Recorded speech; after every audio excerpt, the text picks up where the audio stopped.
Mudah-mudahan sudah terlihat. Iya, baik. Terima kasih. Kalau sudah terlihat, bismillahirrahmanirrahim. Ya, menua bersama pasangan, menua bersamamu. Masya Allah. Ya, tentu kita nih di awal-awal suatu pernikahan kan ada namanya ijab kabul ya. Sebuah serah terima antara wali seorang wanita kepada seorang calon suami, Masya Allah. Ya, tentunya ya itu tadi dipinang dengan ya kata Allah Ta'ala, lillahi Ta'ala. Tentu kita berharap juga ya panjang umur, panjang usia, kita menua bersama. Ya, berharapnya begitu kan? Ya. Dan tentu juga ya kalau di Quran surat Fusilat ayat 31, bismillahirrahmanirrahim, di dalam surga kamu memperoleh apa segala kenikmatan yang kamu inginkan, dan memperoleh pula di dalamnya apa atau segala kenikmatan yang kamu minta. Kita berharap di dunia ini kita sama-sama suami istri ini menua bersama, dan kemudian nanti di akhirat ya pada saat kita berdua-duanya sudah ya innalillahi wa inna rajiun, dan pada saat mungkin sudah nantinya kiamat dan kemudian kita hidup kita di akhirat ya kita menempatkan kenikmatan itu kan, kita kejar ini ya kenikmatan-kenikmatan berikutnya karena itu kenikmatan yang abadi. Artinya sekian puluh tahun di dunia itu harusnya kita hadapi ya, kita jalani ya bersama. Maunya kan gitu ya. Recording in progress. Ya, bahkan sebetulnya ya saya ada teringat itu ada kisah itu tahun 2019 ini. Ya, nah ini ya, ini pasangan suami istri di Makassar yang meninggal dalam waktu berdekatan, Masya Allah. Ini berita 2019 ya. Jadi nama suaminya namanya Batri Selkam ya, dan istrinya namanya Hajah Maimunah nih. Jadi kedua pasutri ini kan lanjut usia nih, tinggalnya di Bontoala di Makassar ya.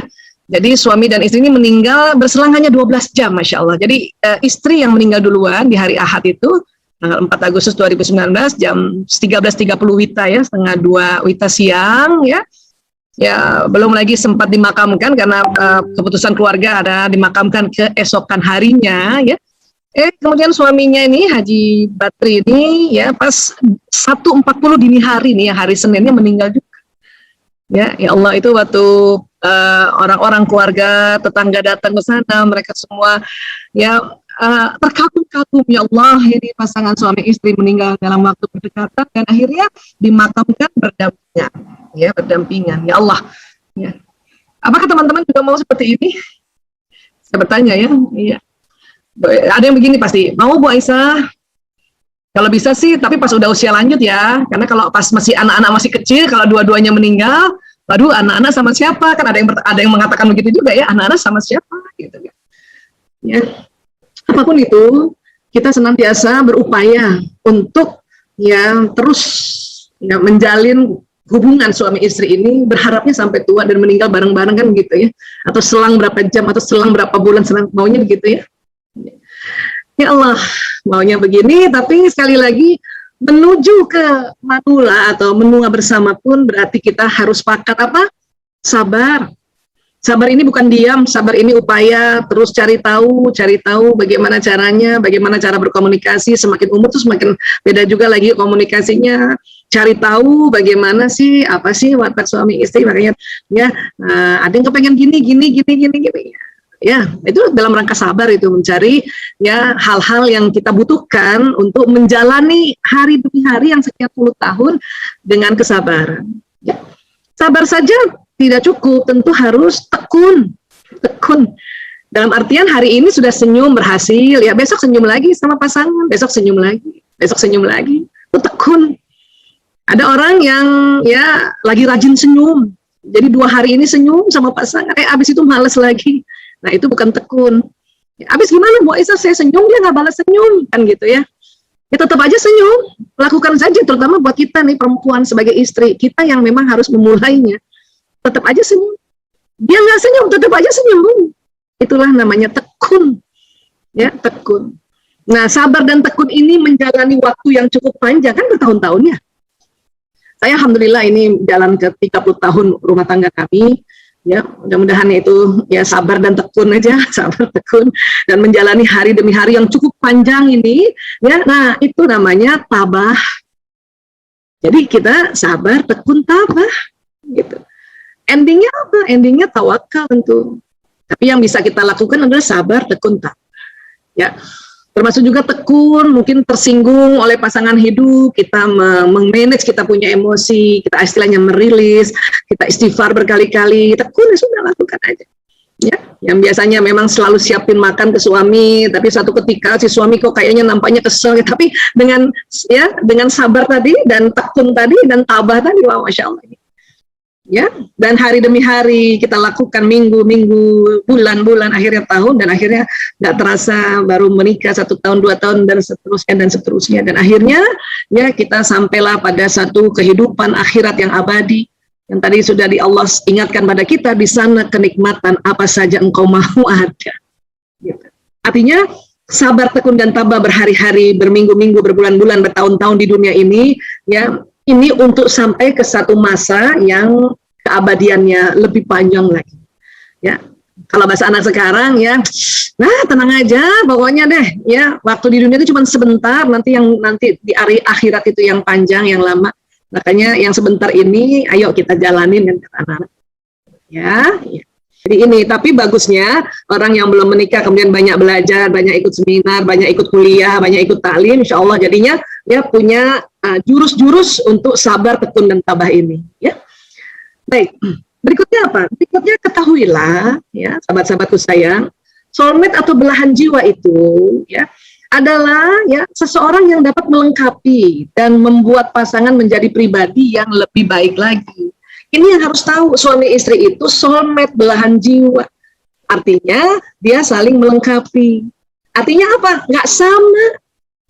Makanya kalau ada emoticon yang di HP, di WA dan sebagainya, ada hati yang kayak gini ya, itu kadang-kadang orang suka menganggap, itu emoticon buruk. Bukan, ini emoticon soulmate.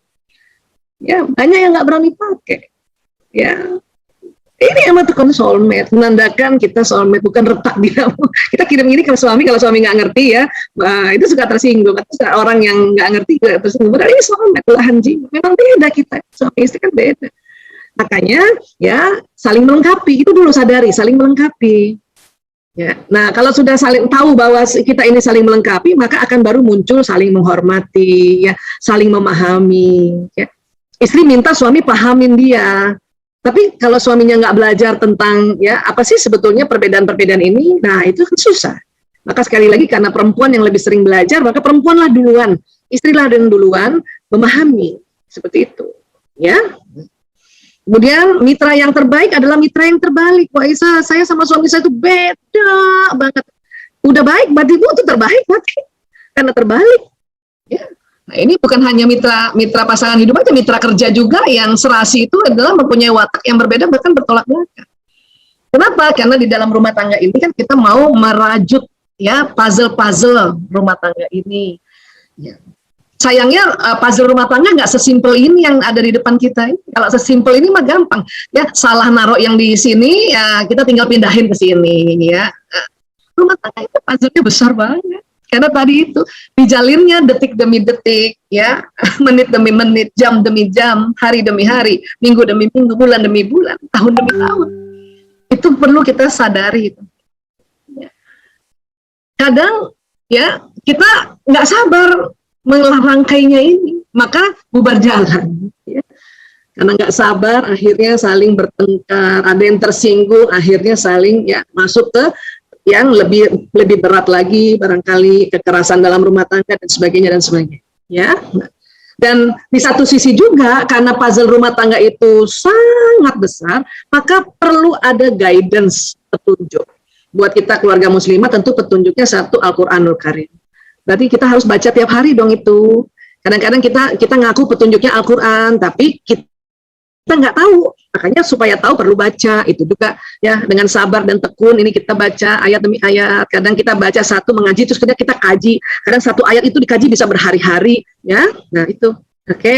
Nah kemudian apa lagi, tentu hadis-hadis Rasulullah SAW itu juga supaya tahu bahwa itu guidance harus dibaca. Sebagaimana kita mau tahu guidance-nya merangkai puzzle kan harus dibaca. Kadang kita tahu sih ya guidance kita Al-Qur'anul Karim dan hadis-hadis Rasulullah, tapi nggak dibaca. Ya, gimana tahu caranya untuk merangkai puzzle rumah tangga ini? Maka baca. Setiap hari baca. Ada caranya langsung baca kitabnya. Ada caranya sekarang dengan gaya ya teknologi sekarang kita buka aja di Zoom atau kita buka di Google, kita buka di YouTube, dan itu boleh gitu. Dan tentu satu lagi guidance-nya adalah jumhur para ulama, kesepakatan para ulama itu juga perlu dibaca, ya. Dan tentu ya penemuan para ilmuwan-ilmuwan itu masuk di ranahnya ya jumhur para ulama. Nah, sini kita juga lihat apa sih kajian-kajiannya, apa sih kajiannya. Kadang sudah baca 1 kali aja, dengerin 1 kali, belum lagi paham, baca 2 kali, dengerin 2 kali. Ya baru paham. Paham aja kadang-kadang nggak bisa dipakai ilmunya kalau nggak sadar, makanya diulang lagi, makanya sadar gitu. Ya, nah itu pentingnya kita belajar seperti ini. Nah, kemudian yang paling penting lagi, nomor 1 nih yaitu ngerti watak. Watak itu apa sih? Watak itu sifat batin manusia yang mempengaruhi segenap pikiran, tingkah laku, budi pekerti, tabiat, dan dasar. Ini harus belajar, dan ini harus kuat-kuat belajar ini, diulang-diulang dengan variasi baru dan sebagainya. Dalam surat Al-Isra, Bismillahirrahmanirrahim, Qul kullu ya'malu ala syakilatihi farabbukum a'lamu biman huwa ahda sabila. Katakanlah wahai Muhammad, setiap orang berbuat sesuai dengan pembawaannya masing-masing, maka Tuhanmu lebih mengetahui siapa yang lebih benar jalannya. Artinya Allah ya memberitahu pada Rasulullah bahwa semua orang itu ada pembawaannya. Kalau pakai bahasanya, teorinya para ilmuwan, ini disebut setiap orang itu ada gennya, membawa gen, membawa turunannya gitu. Dan tentu semuanya itu baik karena Allah yang ciptakan, Allah yang berikan anugerah. Makanya Allah tutup ayat ini dengan ya farabbukum a'lamu biman huwa ahda sabila. Maka Tuhanmu lebih mengetahui siapa yang lebih benar jalannya. Artinya ya kita harus terima watak kita apa, harus terima watak pasangan hidup kita apa, harus terima watak anak-anak kita apa gitu. Karena memang ya itu anugerah dan tidak membanding-bandingkan ya. Watak saya tuh lebih bagus, nggak bisa begitu karena Allah yang lebih mengetahui siapa yang lebih benar jalan. Ya. Dan kalau nanti kita bicara soal genetika, akan kita belajar tentang kromosom kayak gini. Ya. Dalam kromosom ini nanti ada DNA. Dalam DNA itu ada gen. Nah, gen-gen petagen itulah informasi yang diturunkan dari orang tua kita, ya, termasuk leluhur kita. Bahkan dikatakan adalah salah satu referensi dari orang tua kita ini kan tingkat 1 sampai leluhur yang ke-7 itu ada di situ. Ya memberikan informasi tentang bentuk wajah, bentuk mata, bentuk hidung, bentuk kulit dan sebagainya sampai penyakit bawaannya apa gitu ya, termasuk wataknya. Ya, nah ini. Nanti mungkin watak orang ada mirip-miripnya, tetapi agak berbedanya karena secara genetika dia watak yang misalnya keluarga leluhurnya itu besar di misalnya tanah Jawa, atau besar di tanah Sumatera, besar di tanah Sulawesi, besar di tanah Kalimantan, di Papua, di NTT, NTB, Maluku dan sebagainya, atau besarnya di luar negeri, itu juga mempengaruhi. Walaupun nanti kita akan melihat ada klasifikasi jenis-jenis watak yang nyaris sama.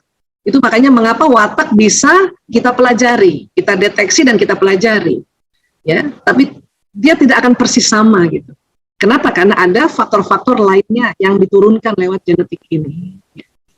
Dan kalau kita bicara tentang otak manusia, semua modul saya ini diawali atau pasti ada slide ini ya. Saya suka banget karena saya harus ingat, ya Allah, terima kasih Engkau kirimkan otak, buatkan otak, ciptakan otak buat kita semua dengan segala perangkat-perangkat fitur-fiturnya yang kalau dibahas nggak selesai-selesai, ya Allah, ya Rabb. Otak kita aja dibahas nggak selesai-selesai. Bahkan diulang-ulang aja kadang-kadang nggak paham-paham, itu sering terjadi ya. Nah, ini dari otak besar, ada otak kecil. Hari ini aja saya sudah 3 kali bicara otak dengan variasi yang berbeda-beda karena permintaan panitia yang berbeda-beda. Yang saya mau cerita adalah di dalam otak ada neuronnya, ada sel otaknya. Banyak sekali jumlahnya, kurang lebih 100 miliar. Nah, di bagian di tengah otak ini, baik kanan dan kiri, disinilah tadi membawa program yang disebut watak pembawaan. Ya, walaupun tadinya itu dari zigot, ya, dari kemudian janin, zigot ini dari pertemuan telur dengan sperma gitu ya. Nah, sel-sel yang di otak kita ini, dalamnya ini, disinilah itu ada gen watak bawaan. Di sini dia. Bahkan bukan hanya watak, tapi bakat juga. Gitu.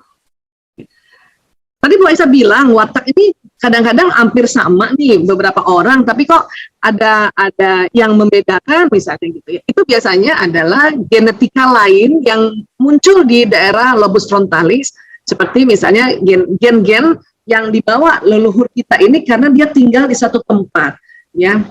Orang Bugis beda tuh dengan orang Jawa, dia punya karakteristik. Nah, itu nanti juga kebawa di sini.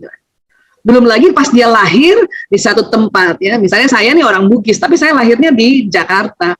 Dari lahir sampai saya besar SMA banyak di Jakarta, maka nanti warna Jakarta mewarnai saya, itu masuk lagi di otak di sini. Saya belajar bagaimana orang Jakarta, bagaimana orang yang pada saat itu di metropolitan dan sebagainya. Walaupun mungkin saya, bapak ibu saya orang Bugis, ibu saya Om. Itu nanti ada hal-hal yang kita pelajari. Termasuk ajaran-ajaran yang diajarkan orang tua, diajarkan guru, diajarkan teman. Inilah yang disebut nanti kita watak pembelajaran di sini. Interaksi antara watak pembelajaran dan watak pembawaan ini yang nanti membuat perilaku kita, membuat tabiat kita, membuat ya akhlak kita gitu. Pelajaran-pelajaran yang kita kaji ya di Islam, kemudian nasihat-nasihat itu masuknya di sini, kayak gitu, ya. Maka banyak orang di usia tertentu sudah mulai tua merasa kok saya wataknya semua ada ya, ya tentu. Tapi ya harus tahu bahwa ada watak pembawaan, biasanya 2 jenis biasanya, dan ada watak pembelajaran.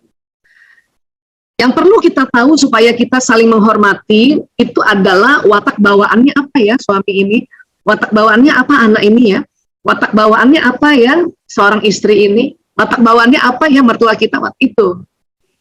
Ya, itu kita perlu tahu. Kenapa? Karena yang namanya pembawaan dia lebih kuat programnya dibanding pembelajaran. Ya, sebagaimana gadget ya, program-program basic program itu ya, itu dibawa dari pabriknya kan, itu lebih kuat fiturnya itu ya dibanding program aplikatif yang kita masukkan, data-data kita masukkan. Makanya waktu kita beli suatu gawe juga gadget juga harus tahu juga program dasar dia apa, supaya waktu memasukkan program ya, program aplikasinya itu kita tidak bertentangan dengan program dasar sehingga data-datanya masuk. Seperti itulah kurang lebih otak kita ya, karena gawe itu kan dibuat berdasarkan kerja otak sebetulnya. Ya, kemudian dalam pencarian jodoh ini unik, ya. Watak seseorang itu mencari watak soulmate-nya lewat vibrasi gelombang otaknya. Walaupun belum belajar watak dulu nih, misalnya, termasuk saya kan belum belajar watak, tapi kok otak saya mencari yang kebalikannya, soulmate-nya. Baru terungkap dekade-dekade terakhir ini, oh pantesan kok saya seneng banget ya kalau lihat laki-laki yang agak macho gitu ya, atau yang agak tegas ya, yang hasratnya mengatur gitu. Baru saya sadari bahwa oh di otak saya ternyata watak saya orang damai. Saya senang dengan lihat kayak gitu ya. Bahkan pun pada saat seorang suami istri di awalnya ya bertemunya karena ya sebuah ya ta'aruf ya, atau sebuah pertemanan, atau orang bilang dijodohkan. Waktu dijodohkan kan pasti dikasih lihat fotonya kan, paling enggak kan, kasih lihat IG-nya dan sebagainya. Nah, dalam memilih itu kita akan sesuai dengan watak kita ya, maunya otak kita, yaitu mencari soulmate-nya yang kebalikannya. Ya, ini nih, karena ini ada gelombang makanya. Ya. Nah, tapi juga boleh memilih.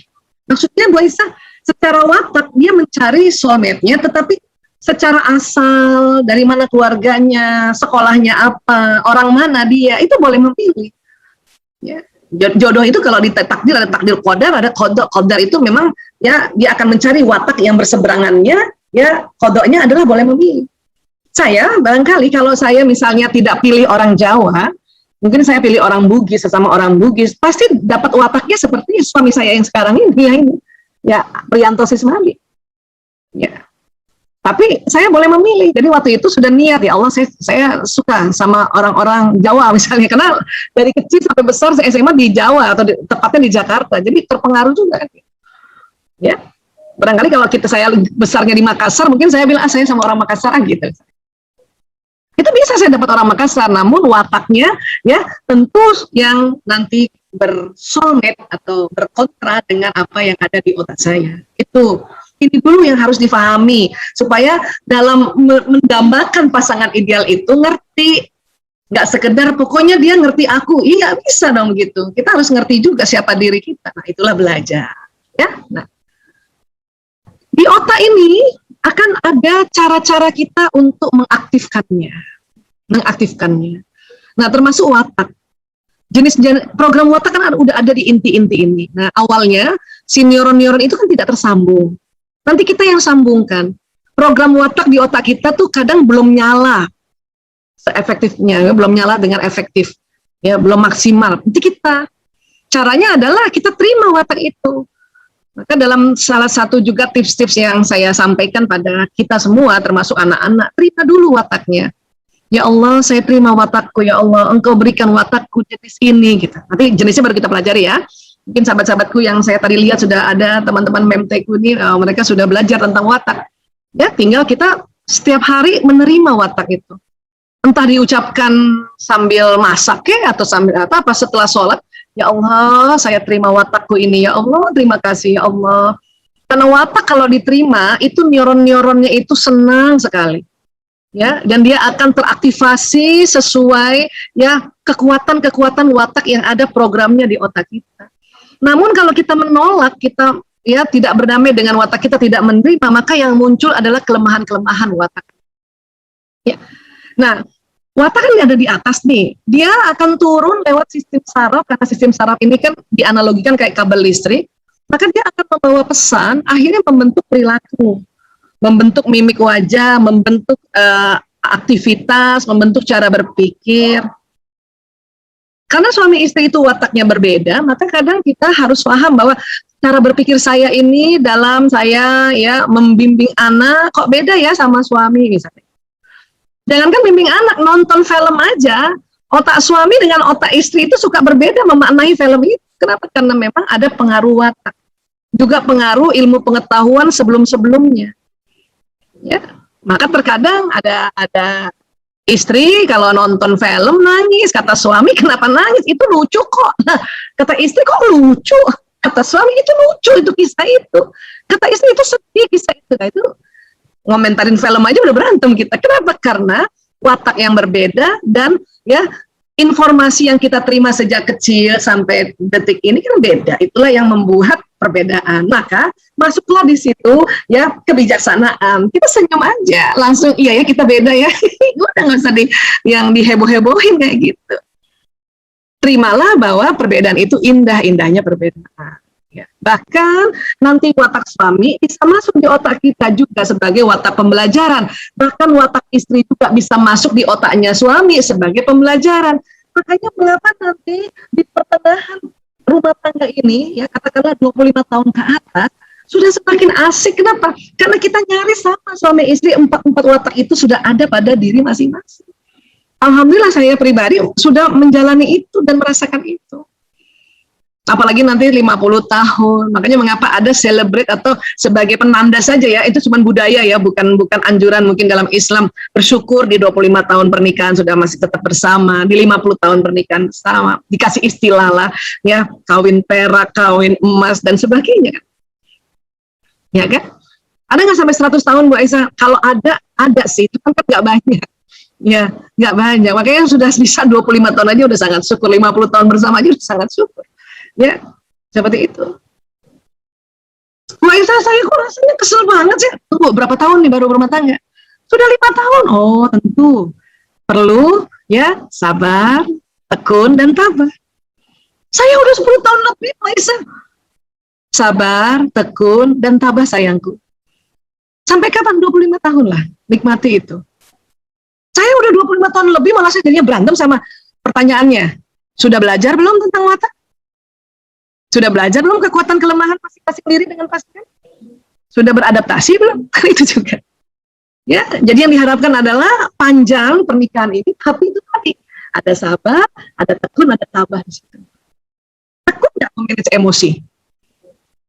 Cuman, aduh saya kemarin sih rajin banget manage emosi. Kenapa? Karena baru latihan, baru ikut seminar, baru ikut workshop. Selebihnya ya tidak dilakukan. Berarti itu belum tekun. Maka lakukan aja lagi, terus saja nikmati. Capek Bu Aisyah, kalau capek istirahat, kan gampang kan? Nah, ya. Nah. Kemudian, ya fa'alhamaha fujuraha wa taqwaha. Maka Allah mengilhamkan kepada jiwa itu jalan kefasikan dan ketakwaan. Qad aflaha man zakkaha, sesungguhnya beruntunglah orang yang mensucikan jiwa itu. Itulah makanya dikatakan di otak itu ada kekuatan, ada kelemahan karena Allah memang mengilhamkan. Ya, dan kesepakatan para neuroscience dan ulama yang belajar neuroscience juga jiwa itu ada di otak. kefasikan inilah disebut watak kelemahan atau program kelemahan di dalam ilmu-ilmu tentang watak ini. Ilham ketakwaan itulah potensi kekuatan dari watak itu. Kalau kita mensucikan itu tadi kita beruntung. Caranya ya salah satunya ya ikut belajar salah satunya, tapi cara mensucikan itu ibadah. Dengan kita ibadah tekun ya, betul-betul tegak sholatnya. Wudunya benar, sholatnya benar, tekun, saumnya, sedekahnya benar, itu akan membuat kita ya menemukan jati diri kita dan kita kayak gini tuh rupanya gitu. Ya, Masya Allah. Nah, watak. Berkali-kali saya cerita watak dan alhamdulillah ya Allah mudahkan semuanya kalau saya misalnya menjelaskan watak ini gitu. Dan saya harus tekun juga menjelaskan watak kepada siapapun. Supaya apa? Supaya ya kita semua langsung menyadari bahwa oh kayak gini tuh. Makanya caranya kayak gini gitu. Ya. Introvert, ambivert, extrovert. Ini ada 3 pembagian besar. Tapi hari ini saya mau lebih detail lagi ya. Kadang-kadang saya cuma bahas aja ambivert, introvert dan extrovert. Tapi saya mau bahas ya. Ada beberapa cara sebetulnya mendeteksi watak, tetapi ada cara juga cara cepat. Ini yang saya sering sosialisasikan nih, kuis cepat watak ya. Misalnya Pulwolf ini mau bikin teater, pentas teater ya. Apakah mau jadi penonton, penulis skenario, sutradara atau pemain? Yang mana? Catnya yang mana? Pilih cepat. Penulis skenario. Penulis skenario, good. Penulis skenario. Iya. Ya. Nah, terus kalau boleh memilih 2, yang kedua pilih apa? Mau setelah penulis skenario pilihannya apa? Artis atau aktor? Kenapa? Artis atau aktor. Oh gitu. Oke. Sekarang kalau teaternya nggak pakai latihan, besok latihannya. Mau jadi penulis? Mau betul-betul jadi artis juga atau aktor? Nggak pakai. Maksudnya gimana dok? Nggak latihan. Main teaternya nggak latihan nih. Besok langsung teaternya. Oh boleh langsung. Nah sekarang kalau waktu kecil, misalnya ini ditanya waktu kecil, ya waktu kecil misalnya waktu SD, ditanya ini. Rashida mau jadi penonton, penulis skenario, sutradara atau pemain? Kira-kira apa kalau waktu kecil? Mau betul-betul jadi artis juga? Kalau sekarang kan udah 23 tahun. Kecil jawabannya artis atau aktor. Oh gitu, pilihan pertama. Pilihan keduanya apa? Pilihan keduanya? Pilihan keduanya penulis skenario. Oke. Kalau ditanya waktu kecil. Ya. Nah, kuis cepat ini perlu dikonfirmasi lagi dengan kenapa waktu kecil.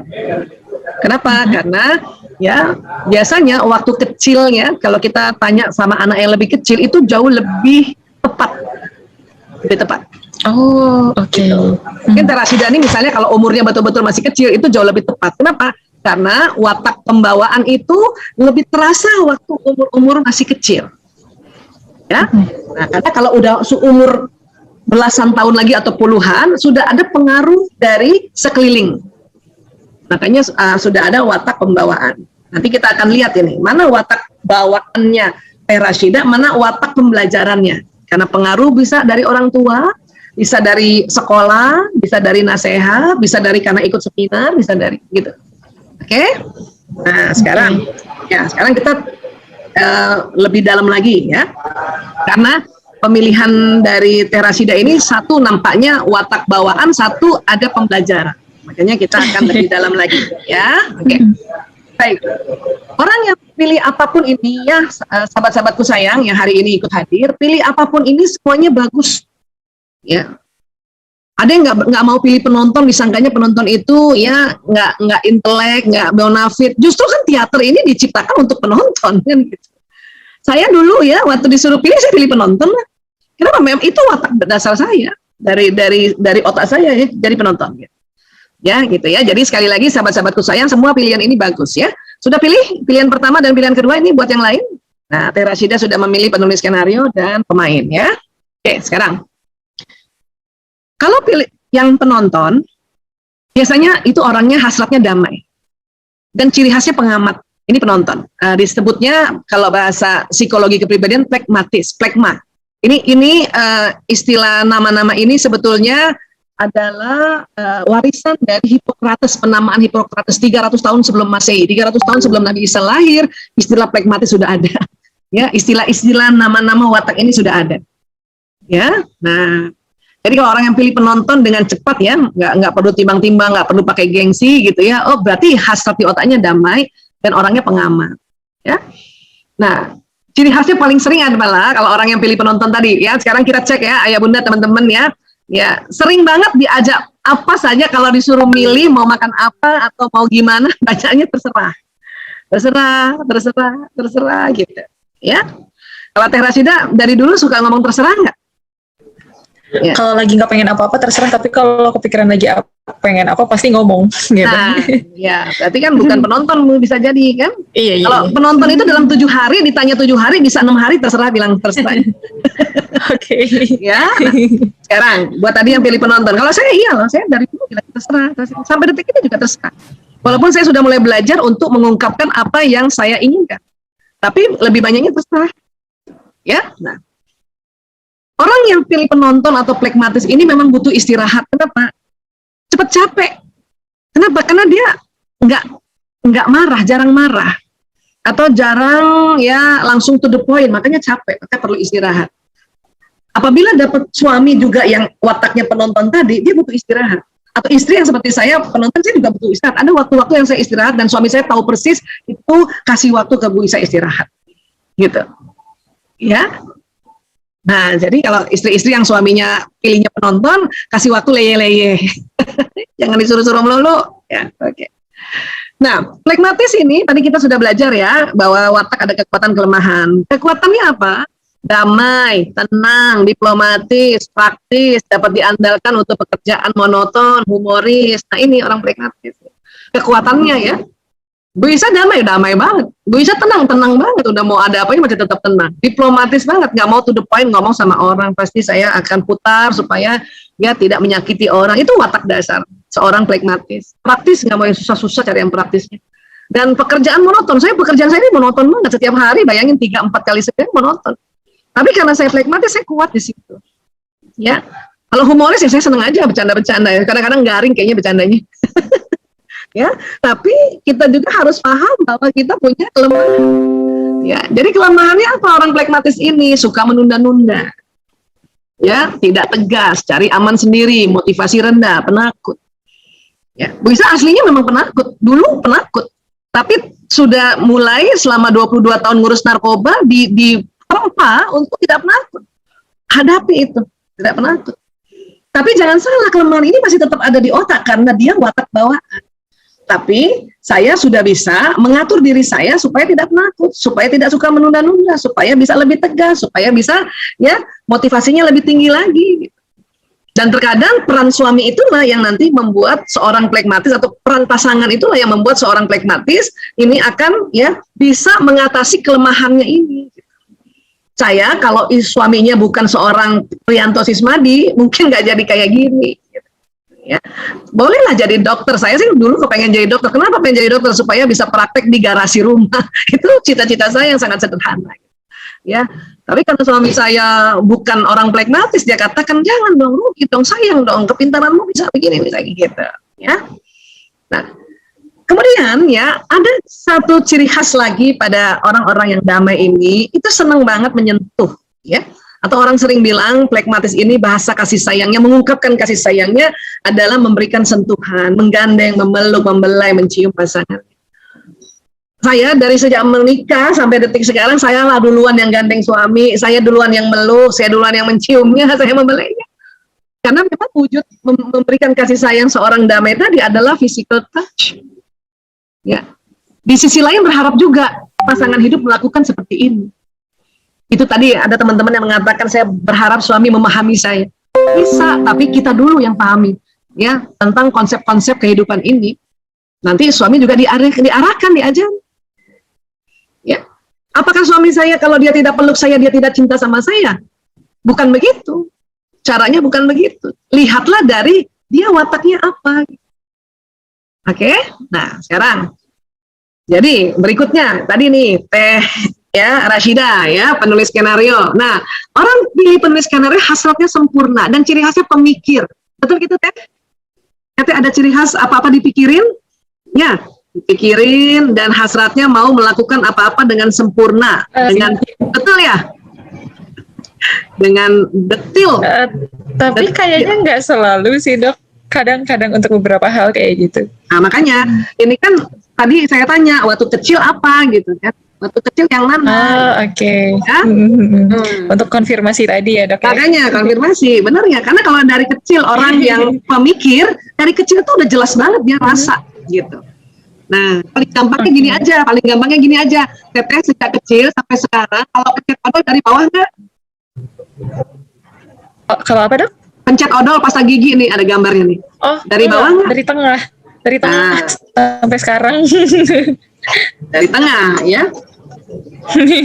Ya, kalau memang pencet odolnya dari tengah, berarti kan bukan asli penulis skenario kan gitu ya. Oke. Nah, ya, karena kalau orang yang pilih penulis skenario, dia pencetnya itu selalu dari bawah. Gitu. Oke. Nah, bahkan kalau sudah habis pun dilipat ini dari kecil, dari kecil orang penulis skenario itu dari kecil. Makanya sahabat-sahabatku sayang tadi mungkin pilih penulis skenario, ini kita konfirmasi betul nggak kayak gini gitu. Ya, saya punya anak kan banyak ya. Dengan tahu ilmu gini, kalau mau tahu watak anak-anak, pada saat dia sudah bisa sikat gigi, walaupun masih berapa bulan usianya, pasti aja pasta gigi anak-anak. Dia pencetnya ada yang di tengah, anak pertama di tengah, anak kedua di tengah, anak ketiga dari bawah, walaupun nggak diajar ibunya. Kenapa? Karena Allah memberikan watak itu di otaknya untuk mengajarkan dia bagaimana bersikap. Gitu. Pencet dari bawah. Gitu. Ya, nah ini ngeceknya nih ya. Saya paling suka banget ngecek pakai odol karena gampang banget ya. Bahkan di satu kondisi ekstrim, orang watak-watak pemikir ekstrim ini, ya dia sering banget sampai dalamnya tuh dipakai, dibersihin, ya digunting. Ya. Nah ini kayaknya anak melankolis yang masih kos-kosan, duit dari bapaknya belum sampai. Odol pun digunting, diambil dalamnya. Ya, kalau misalnya dompetnya selalu teratur rapi dan terklasifikasi. Dari kecil kalau orang yang asli penulis skenario 100 sama 100, 50.000 sama 50.000, 20.000, kepala pahlawannya hadap kanan-kanan, semua ini nggak berantakan ini. Ya, Teteh begitu nggak? Nah, enggak. Wah, kan? Kayaknya enggak kan? Ya, enggak. Asli orang penulis skenario itu dia harus rapi. Bahkan dia selalu mau kalau bisa uangnya tuh yang baru semua. Kalau uang yang lama kalau bisa ditukar atau disetrika gitu kan nih ya, duitnya dimasukin ya. Ya. Nah, sekarang kita lihat penulis skenario ini ya kekuatannya adalah sempurna. Selalu mau apa-apa sempurna. Analitis. Dia selalu menganalisa. Kenapa gini ya? Kenapa begini ya? Kok gitu ya? Kenapa begini ya gitu. Tekun. Ya, disiplin. Rapih dan berbakat biasanya orang melankolis ini, ya. Tapi juga ada kelemahannya. Apa kelemahannya? Pemurung. Kenapa? Karena selalu mau sempurna, selalu mau serius. Jadi dia kalau ada di sekelilingnya orang nggak serius, itu dia langsung rasanya, aduh, kok pada nggak serius sih gitu. Jadi pemurung, ya. Dan kurang bermasyarakat. Kenapa? Karena orang melankolis ini kategori yang termasuk introvert yang memang lebih senang mengerjakan di dalam rumah, dalam ruangan sendiri. Gitu. Dan teoritis selalu kepengen kalau dijelasin itu dari awal, mulai dari definisi, sejarah, nah itu orang melankolis, ya, dan dia perasa. Nah, kemudian kalau disakiti, karena dia pemikir, apa-apa dia inget banget, makanya bisa dendam ini kelemahan ini. Gitu, ini orang yang pemikir atau melankolis ini, kan tetap ada sama ya, positifnya ada, negatifnya ada. Ya. Nah makanya orang melankolis inilah berlomba-lomba untuk mencari bagaimana supaya nggak dendam, kan? Ya belajar memaafkan. Bu Aisyah, saya sudah memaafkan tapi tidak bisa melupakan. Itulah kerja otak. Otak itu nggak bisa melupakan. Wabil khusus watak yang melankolis. Memang otak sudah nggak bisa lupa karena memang cara kerja otak itu memang tidak lupa. Ya, apalagi yang melankolis yang selalu dipikirin, makanya ya daya ingatnya kuat banget. Itulah dia ya tidak bisa melupakan, tapi bisa memaafkan. Caranya setiap ingat peristiwanya bilang, ya Allah saya maafkan orang itu, ya Allah ampuni dia ya Allah, gitu kan. Oke, supaya kita ngerti, oh itu watak saya, gitu ya.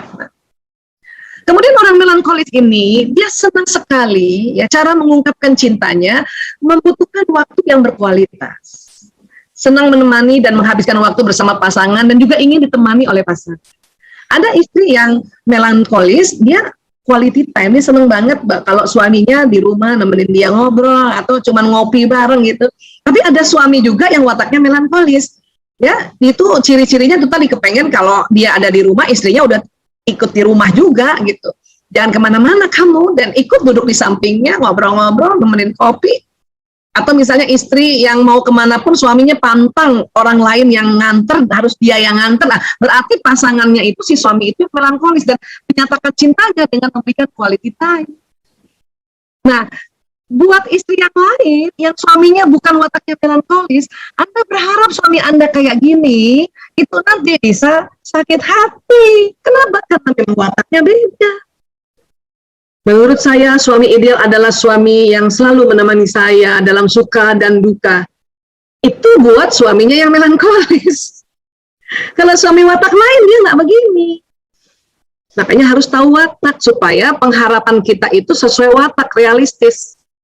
Ya. Dan kadang yang watak melankolis juga ada dua nih, yang dia mengungkapkan rasa sayangnya waktu berkualitas, atau yang hadiah. Memberikan hadiah, senang beri hadiah, oleh-oleh, kasih parfum, kasih coklat, kasih mawar, dan sebagainya. Dan dia senang, suami yang melankolis ini, waktu memberikan hadiah pada pasangannya itu hargai hadiahnya. Dan dia kepengen juga pasangannya juga memberikan kejutan-kejutan hadiah, ya, entah apalah. Ya, pokoknya berusaha lah gitu. Makanya kalau ada tadi juga misalnya di dalam polling bahwa suami ideal atau pasangan ideal adalah yang memberikan aku hadiah mawar, nah itu pada suami yang melankolis. Watak lain suka kasih hadiah juga, tapi bukan yang setiap saat. Suami saya juga kasih hadiah ya 3 bulan sekali, tapi bukan yang tiap hari kan gitu. Karena memang watak dasarnya bukan melankolis kan gitu. Ya, nah ini harus mulai paham ya, kenapa suami istri ini ya harus mengerti ini supaya dalam pengharapan-pengharapan, idaman-idaman itu nggak kabur gitu, nggak kacau. Kemudian ada lagi yang tadi pilih sutradara. Ya, sutradara ini disebutnya koleris. Hasratnya ngatur. Dan kalau pragmatis pengamat, kalau melankolis pemikir, ini pelaku. Dia pasti kerjain. Ya. Ciri khasnya apa sih orang koleris ya? Ya itu tadi, hasrat ngatur. Kamu gini ya, kamu gini ya, kamu gini. Kalau di Indonesia, yang perempuan watak koleris jelas banget itu adalah Ibu Susi. Ya, jelas banget. Dan hampir semua perempuan-perempuan yang ditampuk jabatan tinggi itu perempuannya koleris, karena dia pandai mengatur, dia bisa atur rumah tangga, dia bisa atur pekerjaan, dan dengan ya tegasnya dia mengatur ya. Nah biasanya karena ngatur sering tangannya itu jalan gitu, kamu gini, kamu gini, kamu gini. Kalau tangannya nggak begini, matanya yang gini, kamu gini ya, kamu gini. Anaknya juga diatur kan ya. Nah koleris juga punya kekuatan apa? Memang hasratnya mengatur, dia tegas, berkemauan keras, produktif, ya seneng banyak bikin macam-macam, independen ya, merdeka, ya orang nggak mau bantuin nggak apa-apa, gue bisa gitu, dan memiliki visi ke depan. Ini koleris kekuatannya. Ada yang suami begini, ada yang istri begini kan gitu. Ya.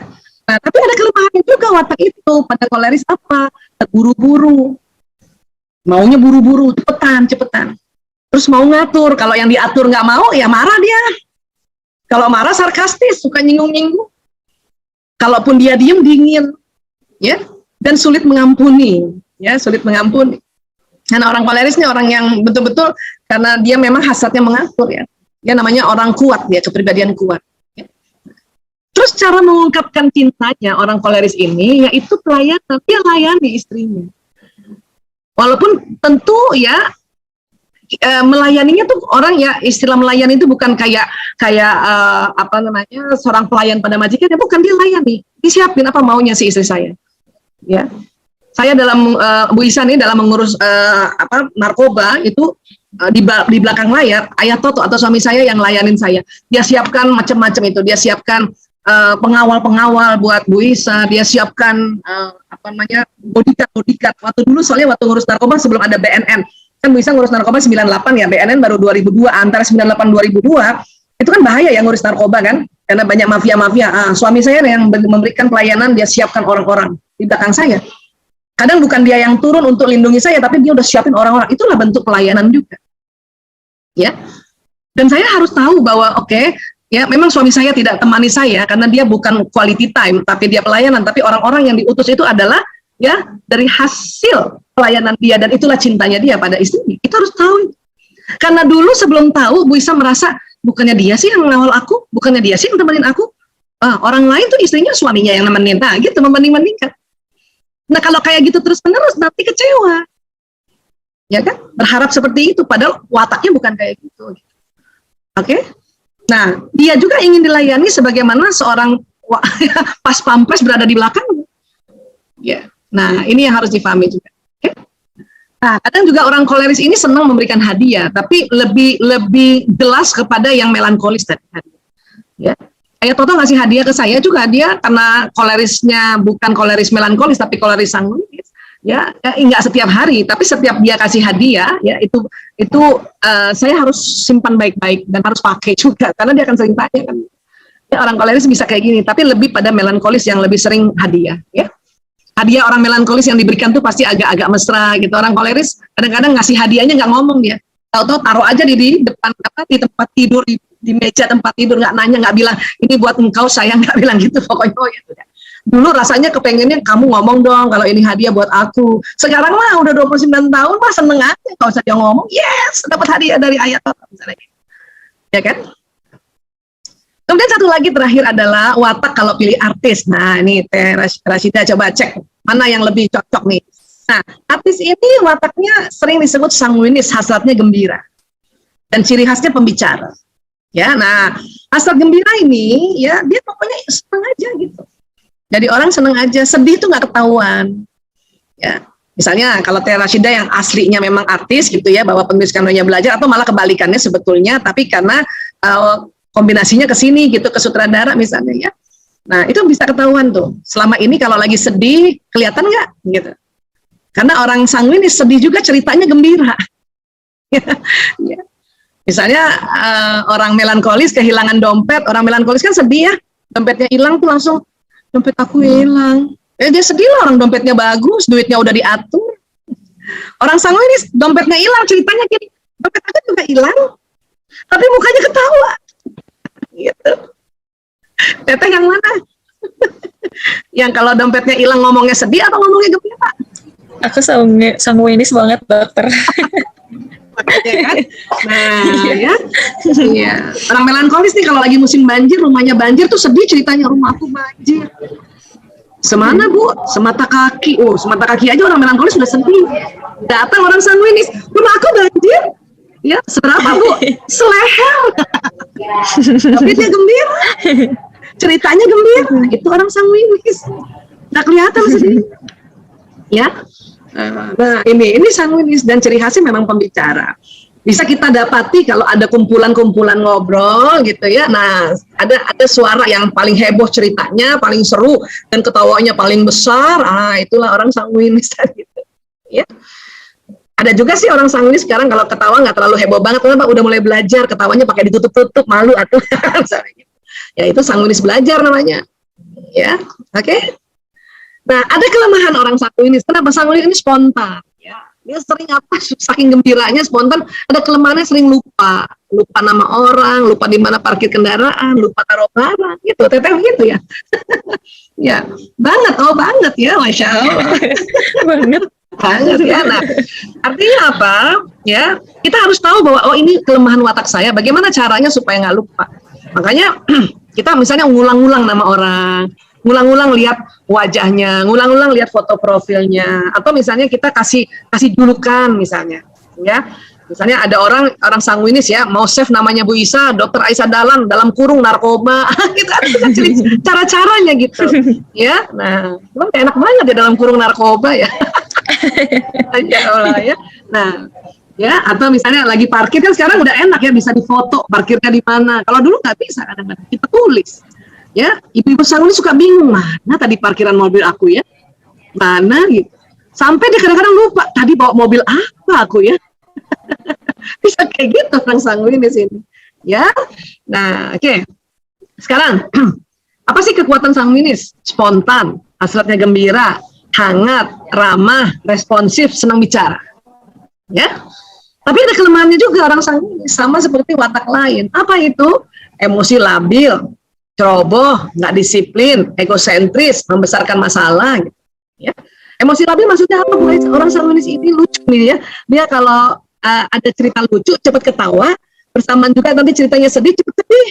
Kayak gitu. Makanya kalau nonton film bisa habis ketawa, dia nangis, bisa gitu. Ya.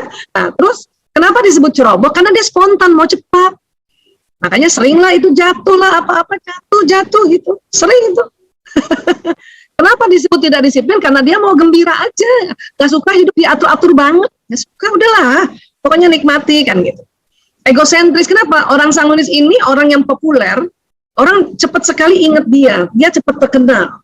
Maka kadang-kadang kelemahannya selalu kepengen ya harus berpusat pada dia, gitu. Ini kelemahan. Ya. Membesarkan masalah itu artinya suka lebay itu, kalau cerita suka lebay. Lo tahu nggak? Itu bakso di tempat Aji Ahmad, ya Allah enak banget. Nah, kalau perempuan sanguinis lebaynya kayak gitu kalau ngomong.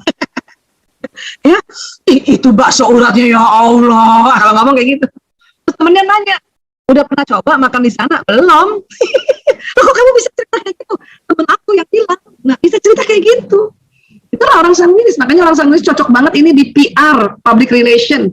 Ya, ya. Nah, inilah watak. Setiap orang ada dua jenis wataknya. Bisa bawah dengan bawah, ini yang disebut ya phlegmatis, melankolis, ini introvert. Bisa atas dengan atas, ini yang disebut ekstrovert. Kalau atas bawah, ini namanya ambivert. Ya, nanti kita bahas lagi. Kita lihat lagi sanguinis ini, mengungkapkan rasa kasihnya itu gimana sih dia? Dia senang muji.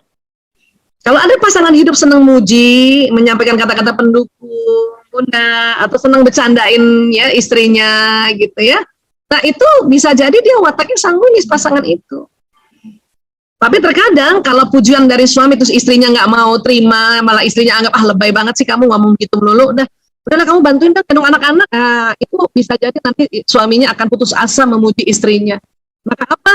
Ya muncul dia nanti bahasa kasih yang terbalik. Apa itu? Ya jadinya sangat-sangat suka ngeledek, suka mencela. Nah ini ya. Kalau tadi yang koleris, yang pelayanan, Bu Aisyah, misalnya kalau dia layani terus kita nggak hargai, apa nanti kebalikannya, bahasa kasih kebalikannya? Dia bosi, ya, dia menekan, membuli. Gitu. Kalau tadi yang phlegmatis, yang bahasa kasihnya sentuhan fisik, dan kemudian kalau pasangannya dipeluk, kemudian ditepis selalu tangannya, dia akan menjadi apa? Bisa bahasa kasihnya terbalik, apa? Mencubit. Saya nih bahasa kasih saya sentuhan fisik, tapi kalau misalnya kesel banget ya, misalnya bahasa kasih itu tidak dihargai oleh pasangan, rasanya pengen cubit itu suami, cubit kayak gitu. Ya. Nah tadi yang melankolis, yang waktu Bu Aisyah, yang waktu misalnya si suami selalu kepengen istrinya ya meminta dia untuk nemenin dia, terus istrinya nggak mau, apa yang terjadi nanti? Ngambekan itu ya, suaminya ngambekan, nggak mau lagi ditemani, gitu. Berarti dia ya kecewa kan gitu. Kalau hadiah Bu Aisyah, kalau yang bahasa kasihnya hadiah, biasanya dari awal dia kasih hadiah. Kok sekarang jadinya pelit ya? Nah itu tadi. Hadiahnya berarti pasangannya tidak hargai, makanya jadi pelit. Ya, gitu ya. Nah, jadi sekarang coba cek tadi. Ya, nah sekarang Teteh nih. Teteh kan menganggap sanguinis. Nah, kombinasinya yang mana? Ke koleris atau ke penonton ke sini? Karena ya watak itu harus yang bawah dengan bawah, ini baru ideal ya. Maksudnya itu yang lebih tepatnya gitu ya. Phlegmatis melankolis atau melankolis phlegmatis, ini orang bilang introvert. Nah, atau yang atas dengan atas, sanguinis koleris atau koleris sanguinis, ini yang disebut ekstrovert. Atau atas bawah tapi nggak bersilang. Tadi kan Teteh pilihnya bersilang. Ya, nah ini atas bawah, bawah atas. Nah ini namanya ambivert. Kalau atas bawahnya sutradara dengan penulis skenario, itu namanya juga ambivert. Kalau bersilang berarti tadi ada satu yang karena pengaruh pembelajaran, pengaruh lingkungan, gitu. Ya, Teteh yang mana kurang lebih? Dari yang ciri-ciri kurang lebih sanguinis pasti. Terus? Yang keduanya phlegmatis, lebih tepatnya pengamat. Iya gitu ya, ngalahan ya, ngalahan. Nah, satu saat nih saya ajarin ya. Satu saat ketika Teteh mulai berniat, ya Allah pertemukan jodohku. Kemudian datang seorang laki-laki yang orangnya rapi banget, detil banget, dan agak galak. Kemungkinan besar itulah jodohnya Teh, udah datang Teh, jangan lagi ditolak. Karena akan ya karena biasanya watak yang ambivert di sini nih itu mendapat yang ambivert di sini. Gitu. Orang yang introvert banget kemungkinan besar dapatnya ekstrovert banget dapatnya introvert. Bisa nggak Bu Aisyah kurang lebih nih barangkali nih suami saya kan sanguinis flegmatis kata Teh Rashida. Bisa nggak kira-kira suami saya juga ada sanguinisnya? Bisa. Tapi salah satu wataknya pasti bertolak belakang. Kemungkinan besar suaminya yang sanguinis koleris. Ya. Nah, jadi di dalam teori pernikahan itu watak soulmate itu biasanya berseberangan banget atau salah satunya yang berseberangan. Nah, inilah yang nanti membuat hidup kita itu dinamis. Cari tahu dengan sabar, kesabaran, tekun melakukan kesabaran itu dan ya kita tabah tadi. Karena ini dalam waktu panjang, harus tabah. Hasilnya tawakal tuh Allah. Ya. Nah, inilah kurang lebih Teh, insya Allah yang bisa kita pahami tentang ya bagaimana kita meminang engkau dengan lillah gitu ya. Sampai nanti akhirnya innalillahi wa inna ilaihi raji'un. Ya, inilah sebetulnya salah satu teori pendekatan bahwa ngerti tentang wataknya, ya. Oke. Terima kasih Ayah Bunda, sahabat-sahabat fillah yang lain. Ya, mohon maaf lahir batin. Ini wabillahi taufik wal hidayah wallahu a'lam bishawab. Assalamualaikum warahmatullahi wabarakatuh.